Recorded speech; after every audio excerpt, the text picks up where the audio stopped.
Asli, thank you so much for joining us on the Pillow Talk Sessions podcast. I'm really looking forward to sort of delving deeper with you on some of the things that you've got to say about hospitality and some of the really cool things that you're doing as well. So before we sort of get into the conversation, really love it if you could introduce both yourself and TFE Hotels to our audience, please. Absolutely. And thank you, Jessica and Christian.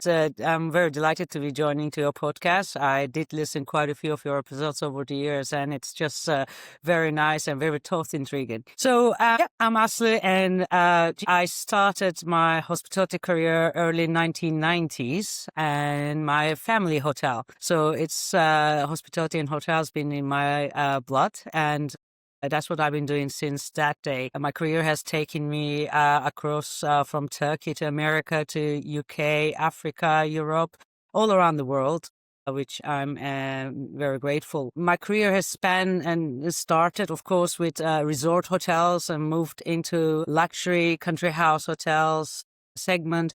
And followed by, before Europe can spell extended stay, I joined very early days of Fraser's Hospitality on an extended stay. And then since then, I just sort of did a bit of both of everything. And in my previous role, I grow a company both from an extended stay and full service perspective across Europe. And yes, now I've been part of the TFE family as their Europe CEO since January 24. And what we are predominantly focusing here in Europe is that sort of the living sector, if I may call it. So the Adina brand family as well as the Moment brand are our key focus here in Europe, casual living segment. However, in Australia, where I come from, we apart from these casual living brands such as the Adinas, we have many other brands that are a bit more tailored towards the transient hotels, luxury heritage hotels. So, and today in Europe, I'm very proud to say we have 22 hotels currently across 4 countries, and looking forward to growing is to many more hotels in the coming years, both with our Adina as well as our Moment brand families. Brilliant, Asli. And firstly, you've got such a really deep experience in hospitality, everything from the hotels to the extended stay and now moving into living. And we'll talk a little bit later of what you're doing with the Moment brand as well, which really is very unique. But firstly, your TFE is an Australian company that is also now in Europe and of course across Asia as well. But firstly, you talked a little bit there about the casual living and what is casual living and hotel living? Like what is it that you're doing there with the A by Adina brand? Sure. I mean, casual living is the sort of the terminology we use internally for everything we have in our hotel brand family. Let's call it a hotel at the end of the day, because you can stay there for one night on all of them. However, of course, these are hotels with additional services, especially within the room, with additional amenities, where you almost feels like home-like comfort in a hotel-like reliability. What we are providing in our Adina brand family. A by Adina especially, it's our sort of the newest brand in the Adina brand family, which is our sort of relaxed luxury where, where you find very high-end amenities within the hotel and the rooms.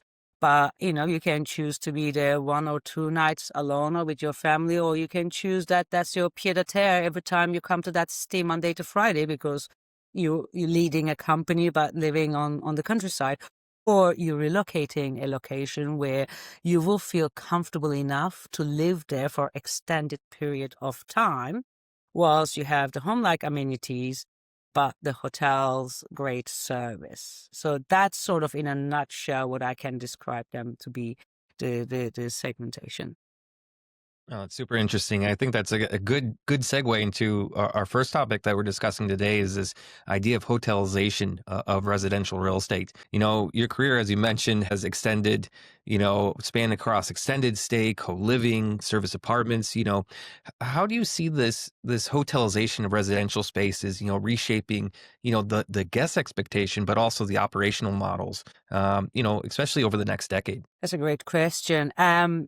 Before I allude perhaps how I see it's developing, if I may allude to what happened in the last decade and what is sort of dictating the future of that blurring lines between residential and hotels and everything in between. Most of our youth, when we went to university, we all end up sharing some very questionable accommodation in a shared houses in Victorian houses or, with 10 other people.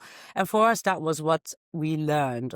Student accommodation in certain universities, of course, had their dormitories, but that was it pretty much. Now, over the last 10, 15 years, what we have seen is the immense growth on branded student accommodation. So every country you go these days is literally this very, very fancy sort of branded student livings, 12 or 15 square meters. Some has their own kitchen, some has their share. Happen is that this has affected that new generation coming into the workforce to, first of all, get used to having hotel-like services, if I may say, right? So they sort of came out from their parents' house where most of them being very well looked after and then go straight into this accommodation type. Whilst this is happening, of course, comes Airbnb, which completely sort of changed the mindset of the consumers that there are so many different alternative accommodations. And then on the back of it, then we start having this co-living. So what happened is that we have a whole new generation already in their mid-30s that started their life after their home to be on a branded student accommodation, followed by some Airbnb on their travels, then followed by on their first role in an internship in a different city, some form of a co-living, right? So this is where for the whole mindset actually starts shifting. Extended stay hotels were always there, quite big in US and quite big in Asia and Australia, even much longer than Europe. Today, I think Australia is around 20% of the hotel inventory is extended stay hotels, and similar stats both for Asia and Americas, probably still around 5%. Just to put that into context as well. So we're catching up, but surely with the new generation that have much different expectations from their life they're going to spend from university until retirement, they are looking to find a solution that where they can actually be, first of all, get great service, some form of a great service, all right? They don't probably want to deal of cleaning perhaps, or they don't want to deal with council tax or the how to get the internet and dealing with those things. And they also choose the flexibility to say, okay, well, 3 months here, I'm going to pack my bag and go somewhere else. That's what I want to do. Now, if you had a house, an apartment, that's a bit more difficult. So where we're coming from is that sort of those are, I believe, the key pattern shift changes started. And today, we are in a much more mobile lifestyle than before. So that then kind of becomes that what do we do with our current residential stock and what we do with the new hotel stock and how we define them. And that's becoming blurry. And I think more and more people gonna start living in a more apartment lifestyle in the cities and less in a big houses and gardens and etc., because they want to have that flexibility to be able to be moving around and going different places.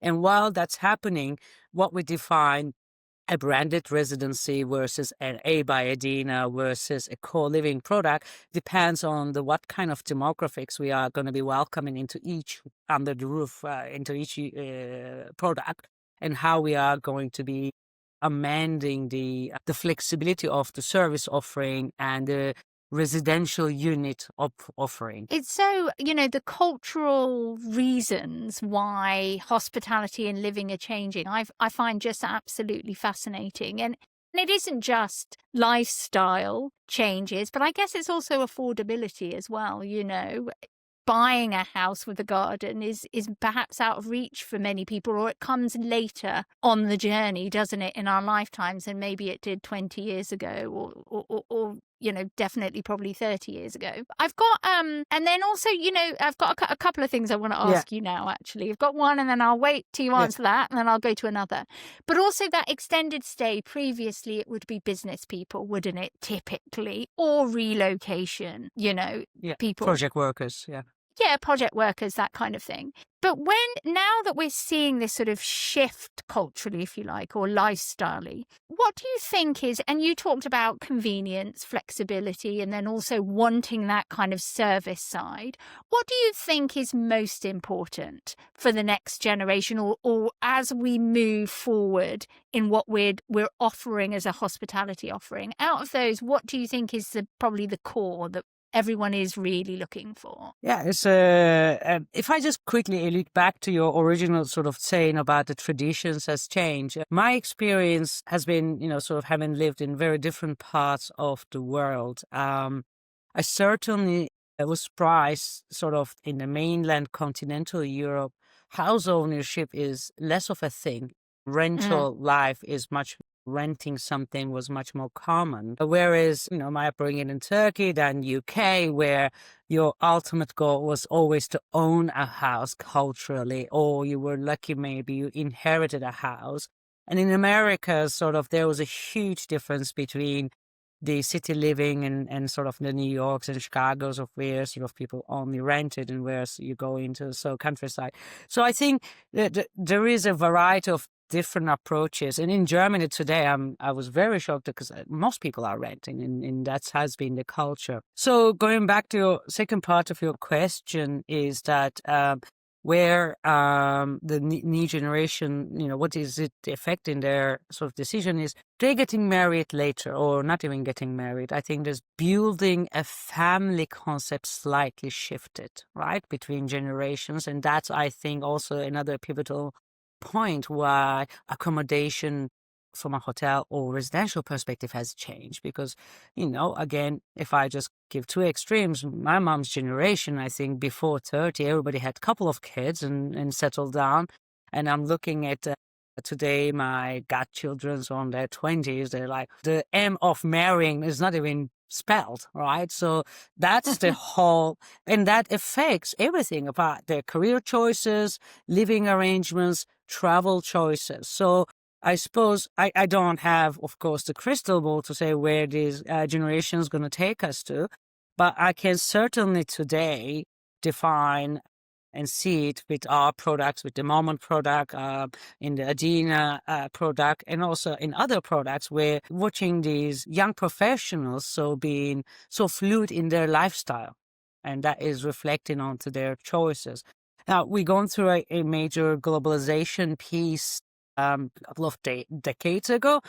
Today, we don't know where we're going with the globalization, but I don't think you can stop globalization. Therefore, I think this is going to continue of people feeling much more relaxed to sort of call home where their suitcases rather than the city they were born, right? So then, again, that's sort of going to push through that if these people come into Berlin to work as a nomad for 3 months, are they going to stay in a shared house, on a co-living, or a Moment, or a Dina? That's where we are today. Now, when this generation, which let's call them to be the mid-management, young management today, in 10 years from now, when they start talking about family and kids. Now, obviously, I give you guys the sort of my personal timeline: branded student accommodation, co-living, and then sort of Adinas and whatnot. So when they get to that level, there's a huge indication that they're going to choose more branded and serviced residential, if that makes sense, right? So they're going to look into the options where I don't want to start planning everything 3 months ahead, applying for the internet connection and this and that, the water. They just want to basically bring a truck and bring their suitcases, bring the new family, put in that, whatever it is, an apartment or a house, where somebody already done all this for them. And when something breaks down, at least likely to know how to fix themselves, like perhaps our parents and some of us, and they're going to be looking for a service like they can call a concierge or a house manager, building manager, to say, oh, my dishwasher is not working, or my water is not hot enough, and they expect that to be delivered or fixed. So I think that's the transition we're going more towards, I think, in the future. Would that be the end of normal residential? I don't think so. I think there's still people going to be sort of looking to that beautiful house with a garden and where they can grow. But more and more current generation habits are shifting towards that kind of a living solutions. Absolutely. What I'd say there is Christian's about to buy a house Yeah, and that's become that exactly. person. You explained my whole Yeah. situation like spot on. I'm Yeah. 40 now. I'm 40 years old. Now I'm starting to look to buy a house, Yeah. I got a 2-year-old and, just looking at all those things, I was looking at now I have to, when I buy this place, it's not connected to the city sewage. So I have to have the septic tank cleaned and all these things. Like, do I really want to do this? But can I just say, so I'm at a different end of the scale. I'm Yeah. about to be an empty nester over the next year or two. And, I'm British, so I was ingrained to buy a house as soon as I could. Sure. But now I'm like, okay, once we're empty nesters, we'll go and do the service living, 3 months in Berlin, Exactly. 3 months in New Exactly. York, all of those things. So it's exciting. But before we get to the next topic, and I know Christian will be biting for us to get to the next topic, but I have a question about operations, right? So what do you, it's more complex or different to be doing, let's say, a hotel where it's just like 1-2 nights that somebody comes and stays, to more of this casual living, hotel living. Operationally, what have you learned in terms of being able to kind of offer those differences? Like, is there anything, or is it just all easy peasy? If you know how to run a hotel, you know how to run a living. I wouldn't 100% confirm that statement. I think how the guest is increasingly expect sort of consistency and home-like feeling in their temporary accommodation, let's call it. So it can be the service apartment or co-living. The service expectations also change. They're not looking to find someone dressed like they're soldiers with 3-piece suit and sort of, yes, ma'am, yes, sir. I think that's what sort of originally all hoteliers been trained to provide, which can come across less home-like, family-like. I think, therefore, we sort of move towards more like service, if that makes sense. Somewhere we care about your service, because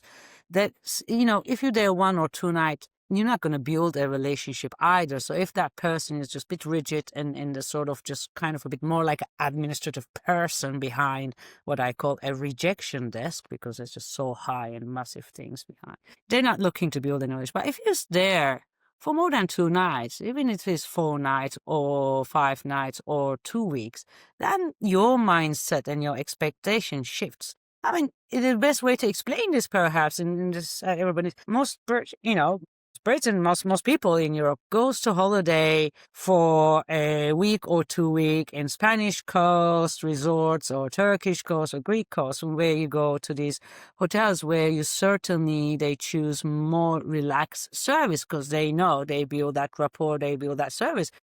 Just basically bringing it into the city. So they're looking for a bit more friendly service, someone who can understand them. Perhaps one interesting point I can give you. Now, we brought the Moment brand with fully tech enabled, right? So literally fully tech enabled. And our lab hotel has been able to run with no human, let's call it, if we want to. So we tested that tech is working. Now, our ambition here wasn't to open hotels or sort of the extended stay or casual living hotels so that we can run them without people. We want to open these hotels with fully tech enabled to actually have a bit of a different type of people within the building to welcome you. Now, first of all, hospitality has had a big loss of workforce over the COVID and etc. And secondly, because what I just alluded to, people are looking for something different. If I can stop having to employ people that has the super administrative skills to be on a reception because they need to be able to understand all that complex interfaces and constantly do the things on the computer, on the PMS, give you a piece of paper to sign and then file that and this and that. If I can just remove that, that means I can hire anyone who has a care for people. Now, with the moment, I'm seeing that we are going to be designing an hospitality stage, a theater. So in every city, we're going to open these moments. I want people to already come in, checked in and done and dusted, no administrative. They're just going to welcome. And they're going to be greeted by people with lots of sort of care and intention to understand their purpose and how can they help you.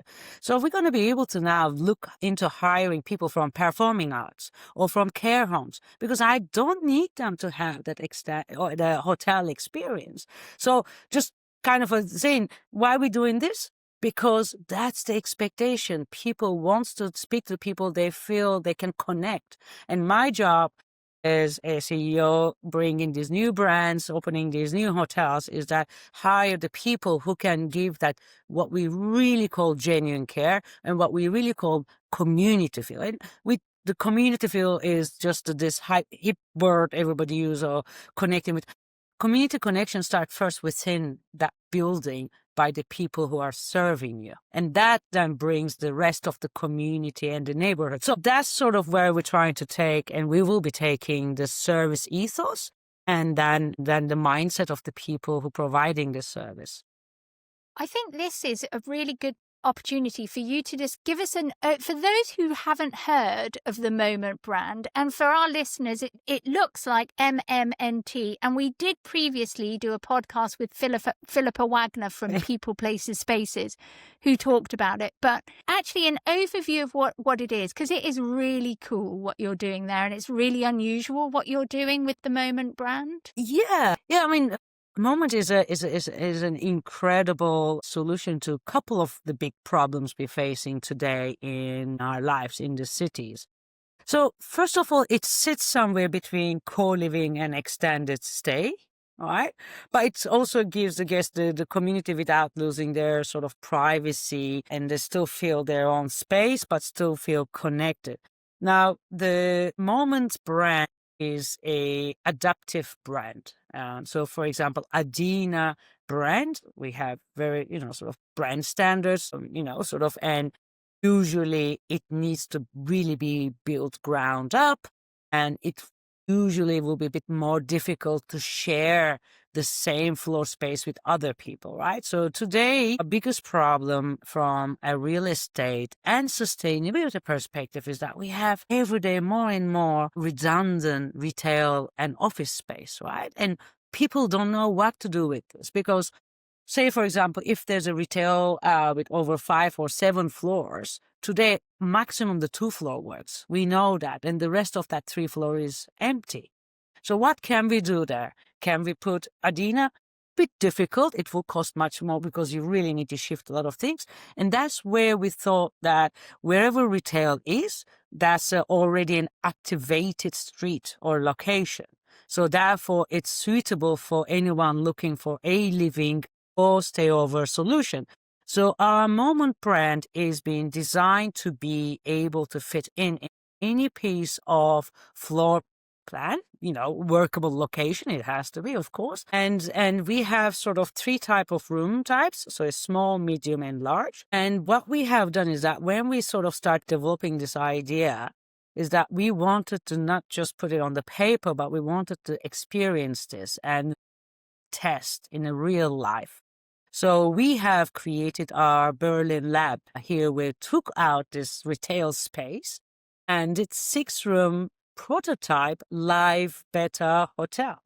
Now, what are the key differentiations about the Moment than some other similar products? First of all, Moment is not a budget brand. That's very important that everybody needs to know. It's not a sort of budget brand, and it's never going to be. That's not what we purposed it. It's not a luxury brand either, but it is not a budget brand. So everything that we have used within the design and material is very much high-end.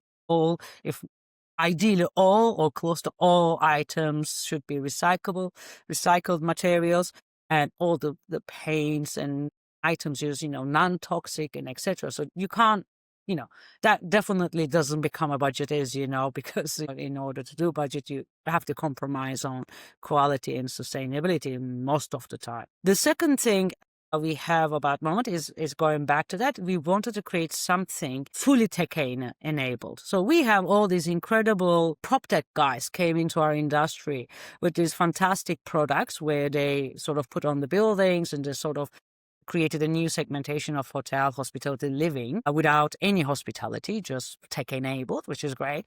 And we want to be one of those first hospitality company can bring in all the tech into the product. And we basically built this whole mini beta hotel with 6 rooms in Berlin with all those ideas we had in mind as a test beta hotel. We invited about 200 people to be our initial test guests to test everything from product to tech stack and everything. And then we sort of shut down for a month after that 2 months period with 200 guests. Did some of the adjustments that we can within whatever the building or the tech stack allows us. And then sort of last year, July, we reopened to public that the public can book directly from our website and social media or Airbnb only. Why? Because we all know that Airbnb guest is the most tech adaptive guest. They never had this expectation to go somewhere that is going to be traditional, welcomed by someone and this and that. They know that they just knowing that they become an Airbnb guest, right? So, and we've been selling that products through the Airbnb in our own social media and our website. And so far, we've been monitoring all those feedbacks as well as our initial guests. So whenever we can, we made some tweaks in here, there on the design, on the concept, or in the tech stack. And we are now on the verge of hopefully signing our first real Moment brands. The first, hopefully, one, I don't want to jinx it, and I'm sure Matthias, my head of development, will kick me if he hears that, but looks like we're signing it in Hamburg. And this is the perfect location because this is an existing building that had some retail, a couple of floors, and they had some offices. But not all of the floors up to the 7th floor, the offices work. So they end up about 4 or 5 floors that the office wasn't working. This retail will not work. And they were sort of, what can we do with this? And it's also an interesting floor space because you have this huge atrium in the middle. So this was for like, even if I had a sort of a blank canvas asking, okay, this is my ideal first property would look like this, it is that project. So we're now going to be able to hopefully all being well, take this product where we can just plug in into each of these floors and bring over 100 key Moment brand. And that's for us is that this is exactly what we needed to do with this product is that help the landlords, the real estate owners, the office owners to bring that additional solution so that they don't end up with vacant spaces for forever. So that is exactly what Moment is for. And we're very proud of it. So far, everything, is religiously every week, several times on Airbnb, checking all the reviews because, that's where you get the real feedback. Albeit it was just a trial hotel. None of the rooms have fresh, real windows. And 4 of the windows have no windows whatsoever. And the feedback is fantastic because people feel kind of a homely, kind of a relaxed, and just sort of the amenities make them feel like they're somewhere in a 12 square meter room, but they don't feel they're in a cheap room, right? And that makes the whole experience very different. Now, that small rooms we build, very small, 12 square meter, but very beautifully decorated in a compact way. They're all going to have their sort of kitchen space, apart from the main sort of lobby or lounge bit, where they can, of course, during their stay, utilize the kitchen, kitchenettes, coffee, whatever they want to do there. So that almost becomes somewhere, as I say, hotel, or is it co-living or somewhere in between? And I see these young people, say, for example, leaving their halls of the branded service, branded student accommodation, getting their first job with Google or whatever the international company they're going to do a 6-month or a year internship. They're not going to be able to find the right apartment or afford a nice place. So this will be their solution, for example. On the other hand, our large suites that can sleep up to 4, we had a lot of families test. And now we're reading all the reviews. They loving it, the sort of the flow of the room, the kids, the parents, the kitchen in the sort of the room.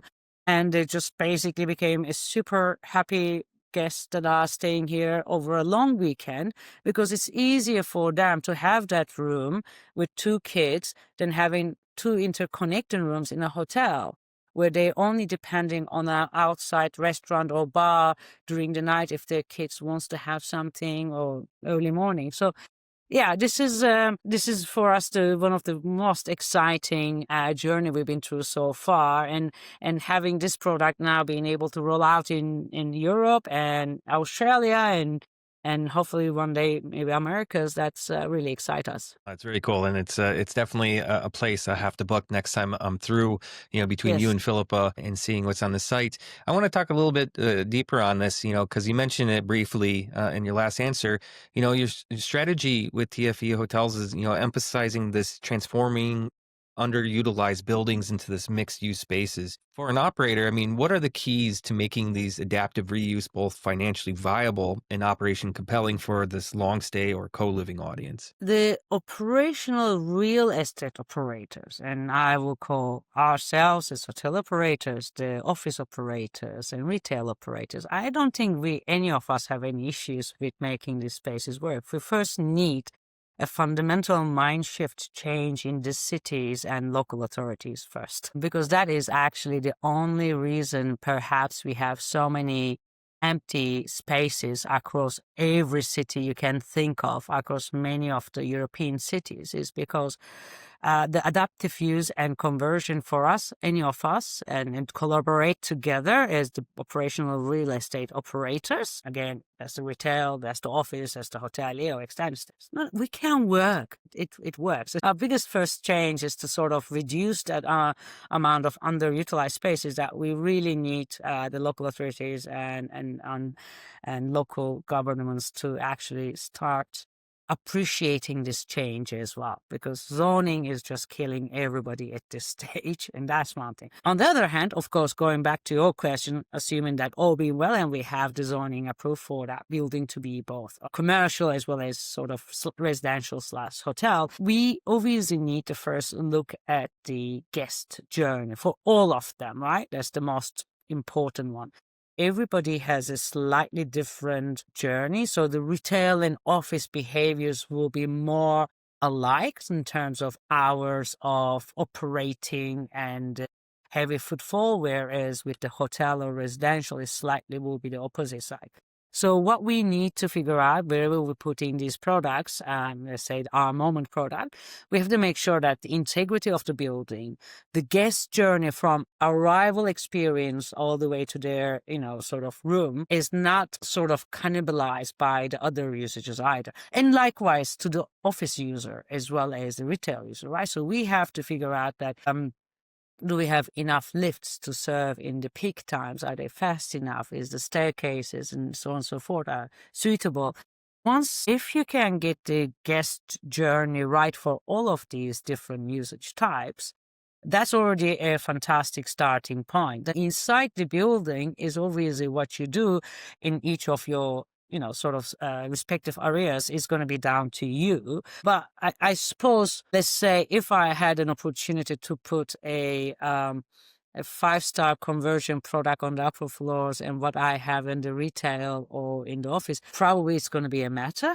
And we just have to be, respectful to those expectations. But in a bigger picture of things, I think as long as you can dedicate a nice first impression with the guest arrival journey, right arrival and signage and whatnot, then I think what you can do above floors and in respective parts, it shouldn't be too difficult. And that sort of was one of our first thing that we spent the most time on that project of we're looking to sign is what is the guest journey feels like during the day and at night, because that's two important things. But apart from that, to make these buildings sort of cohabitate by these different segments, it is really viable. We've seen it in many different examples.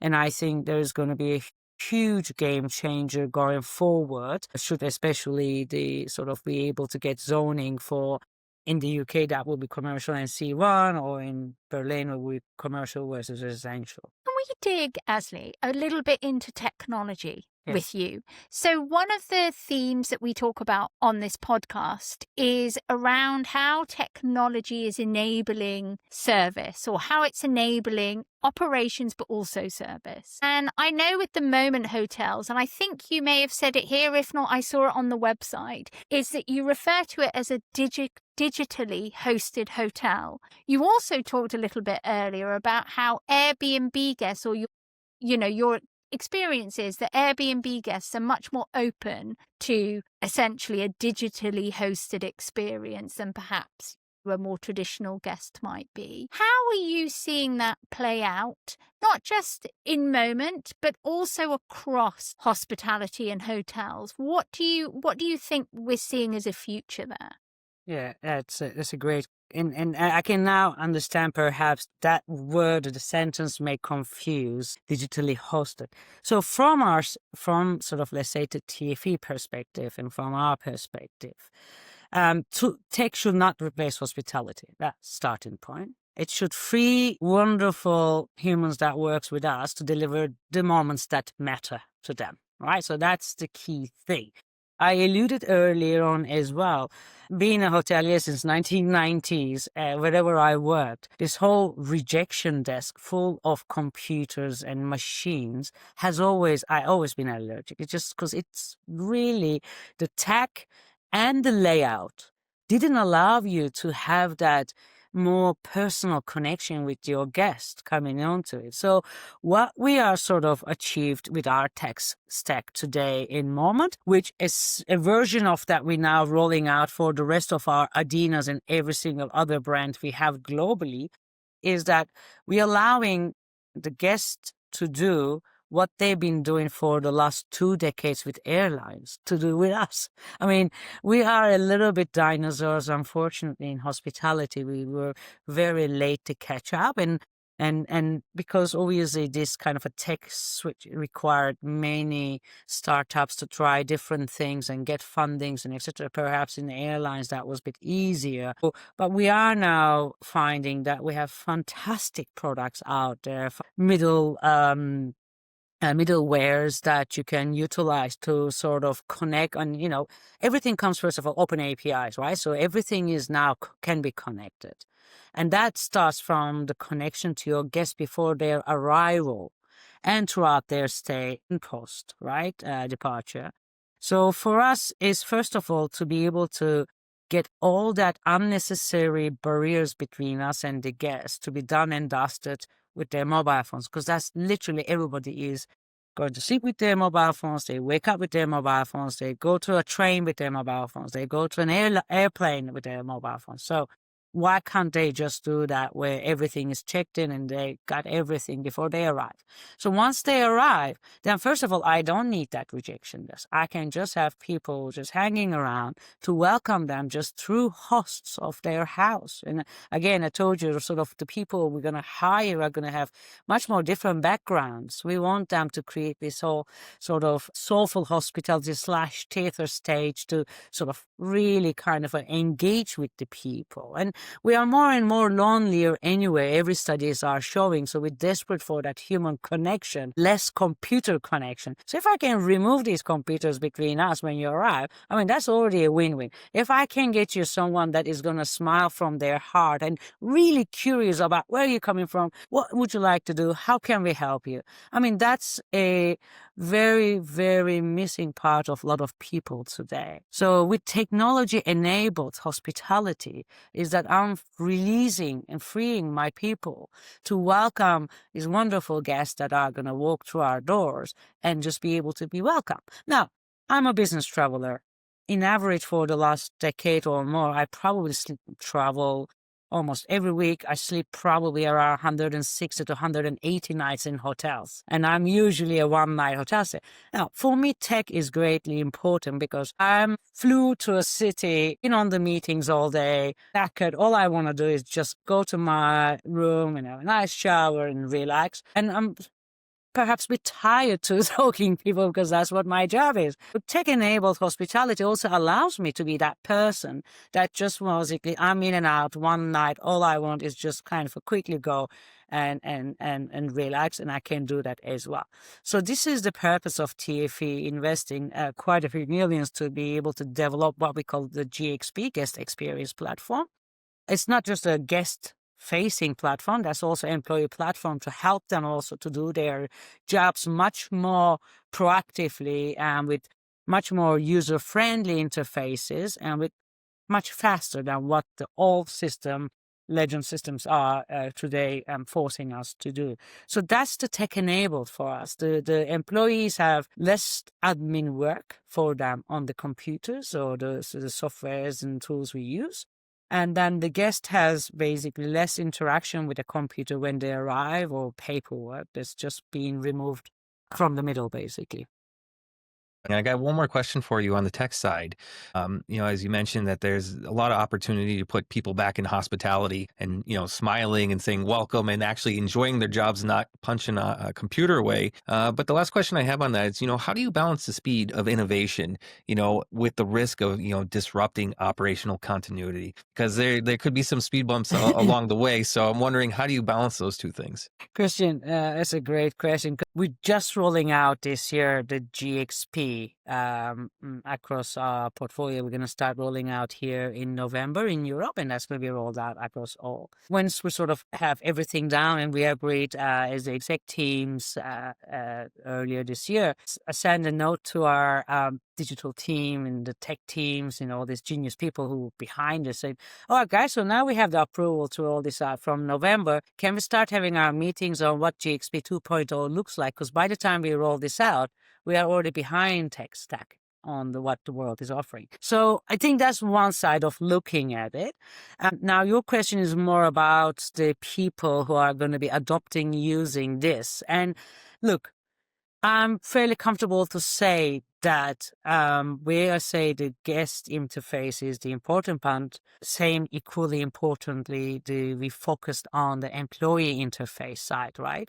And there we invested a lot of time to make it user-friendly, no nonsense, and much speed to sort of learn and adopt. And given that majority of our, let's say, first line guest services, ambassadors, the teams, the guests, the employees, associates, majority of them are probably between 25 to 35-year-olds. So that's a generation that was born actually with an iPad, not like us. So I think they are quite forward looking. They are quite looking forward to actually having this. I can tell you they already are all being informed, and they've been eager to have something like this even before the ancient ones in the company that are, half a century old trying to roll this out. We collaborated with everyone. We had test drives in different countries with different products and different teams. And the feedback we got is that we've been waiting for it. So I think operationally, the team members certainly not going to have any issue. I think we will probably have, of course, natural some adaptation period, both for the guests and for us. And of course, we're going to make some mistakes and things going to not work and going to work. But that will be very sort of, short period of time, just very quickly can be adjusted. Very much seeing this, that's going to be one of the fastest things they're going to adopt and utilize. That sounds really exciting. And your point being making sure that the team comes along on the journey of transformation is so important. Asli, before we kind of end, I'd love to, firstly, I really, really, really want you to come and talk at our tech-enabled hospitality event next year. I would love to have you on the stage talking a little deeper about this because, I think you've got so much good stuff to say and so much to kind of add to conversations. But before we sort of say goodbye to you, because we're kind of coming up to the end of the podcast, what's in the, you kind of hinted a little bit at Hamburg, but anything else that might be coming up for you at TFE Hotels? Yes, we in last 1.5 years we really focused not just the tech and the new brand, but growing the our footprint and portfolio here in Europe. We finally have our UK hotels, and that we are opening them in November. One in Cambridge and one in Glasgow. That will be the first time TFE entering into UK.